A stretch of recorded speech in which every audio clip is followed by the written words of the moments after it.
Whether we talk about dismantling apartheid in South Africa, whether we talk about gaining some economic and civil and human rights right here, whether we defending one brother or 10,000 brothers and sisters in some wretched living conditions, etc.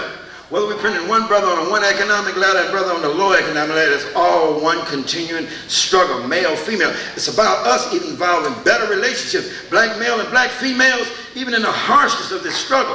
We have to learn that our mutual relationships together is the foundation of some kind of community, family unity, and also some community consciousness that must continue to relate to our ultimate struggle. We are about not only just liberation, we are about economic liberation. We are talking about education liberation, to make sure our ideas and our beliefs and our understanding correspond correctly to reality. We must learn to investigate, to go beyond just the surface. We're talking about political community unity liberation. We're talking about social justice liberation. We're talking about decent black male female human relationships liberation. You see, decent relationships is the liberation.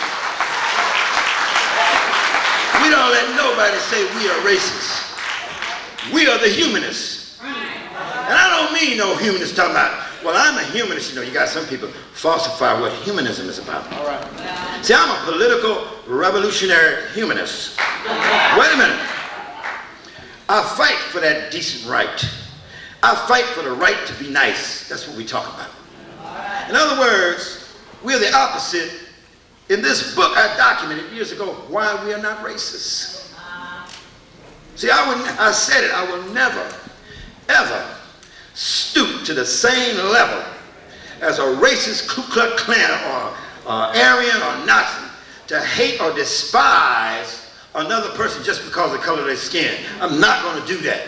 Because for me to stoop to that same level, and I don't give a darn whether you're black, white, blue, red, green, yellow, or polka dot, if you stoop to a wretched level, you practicing wretchedness. Just because you're black don't give you no right to be wretched. I mean, you know, I heard brothers say, well, so what, I'm just a racist then. I mean, that's like falling into their trap. Just because some white dudes are some racist, you're going to say, so what am I? No, we have to have a better analysis than that. We black, African-American, political revolutionary humanists. Our goal objective, well, it takes another 100 years, another 10 years, another 20 years. Our goal objective is about some future world of cooperational humanism. Black unity. What is the goal objective of black community unity? Good question. You have to keep the goal objective in mind. Even when you have to whoop a white racist ass to keep him off of you. You know what I mean? Your goal objective is that you got a right, you know what I mean, to have some cooperational humanism, something that makes some human sense, economically, politically, socially, educationally, what have you. Something that makes some human sense. I am saying the history of our humanism goes all the way back to Africa if you investigate and understand. It is not, we cannot use white racist European linearized or fascist methods as the pedagogy. This must not lead what we are about. Sure, we want to control economic institutions. We need to do that. I mean, right at the time, I think I was reading in the news, I'm reading in the newspaper, here is some Time Warner Company trying to castigate and put some false crap against Brother King, who wants to go into cable visual business. Now I'm saying, wait a minute. There's some white boys trying to block one of our brothers out of a communications industry that could possibly at least create some more jobs. How many brothers and sisters out here in the area of communications, acting, whatever, etc. I mean, I'm just saying, you know what I mean? So whether it's economic, education, what have you, etc., that is what it's about. It's about cooperation. We want, I would say, we're looking for a future world of democratic human rights. I'm not talking about no Democratic Party, brothers and sisters. I'm not talking about no Jesse Helms and some structure up there that's bullshit. You know what I mean? Later for them. But I know what demo means. I'm talking about of the people, by the people, and for the people. Of black folks, by black folks, and for black folks in the black community via their political and economic institutions, etc. That's what I was fighting for.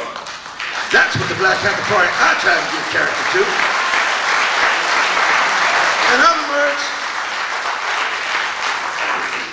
like Huey said, I'll observe you whether you like it or not. Like I'm saying, I'm going to continue. I have never given up my principles. I am not Eldridge Cleveland. Please do not associate me with Eldridge Cleveland. Don't do that.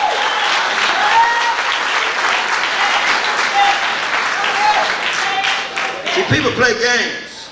I wrote a cookbook. What's he writing a cookbook for? I'd like to let you know something. First, I've been cooking since I was 12 years of age. I'm also a hunter and a fisherman. I'm also an architect. I'm also a carpenter and a builder. I'm also work for some of the top high-performance aircraft in this world. I'm also a community organizer. I like to deal with fine particulars and methodology and details. I happen to write a cookbook. I gave away at least $5,000 to the Bobby Seale Scholastic Award Fund at Temple University off my barbecue cookbook, because the cookbook was written for a social change fundraiser anyway. So while I wrote this book, Barbecue and Bobby the Cookbook, that also gives you a history of the etymological history all the way back to Africa, where the phraseology barbecue comes from in the history of the cookbook. And I was the top cook in the Black Panther Party and the top organizer in the Black Panther Party. In the early days when we patrolling them police, we would go to my house. When they get back to my house, I either have a big pot of my hickory sirloin chili on, or a big pot of, I have food ready. Smothered chops or steaks or whatever, chicken and that stuff. The brothers and sisters love to go on patrol, because when they got to go on patrol, we go to my brother Bobby's house, because he done cooked up some righteous food. You have to feed the troops. You have to feed the troops. If a brother or sister went to jail, I did everything I could. I got the money to make them hit the ground.